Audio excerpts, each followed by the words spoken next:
আসলে বিজেপি পার্টিটাই হচ্ছে মহিলা বিদ্বেষী। স্বাধীনতা, নারী স্বাধীনতা মানে না। আজকে তুমি এই পড়ো না, কালকে ওই পড়ো না, ওই খেও না, এটা ভারতবর্ষের নয়। স্বাধীন ভারতবর্ষের প্রত্যেকটা মানুষ স্বাধীন। তারা যা ইচ্ছে পড়বে, যা ইচ্ছে খাবে, নিজের রুচিতে খাবে, নিজের রুচিতে পড়বে। এটা নিয়ে কোনো বিজেপি নেতার ডিক্টেট ভারতবর্ষের মানুষ শুনবে না, মহিলারা তো শুনবেই না। মহিলা মায়ের রূপ, মহিলা আমাদের বাংলায় দুর্গার রূপ। তাকে অবমাননা করা যায় না।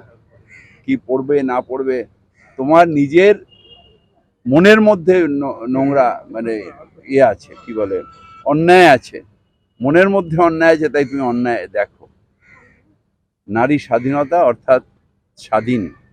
তোমাকে যেরকম আমি বলতে পারি না কিছু করবেন না, বা কি করবেন না করবেন যেন আমি বলতে পারবো না, তুমিও কাউকে বলতে পারবে না। এটাই ভারতবর্ষ।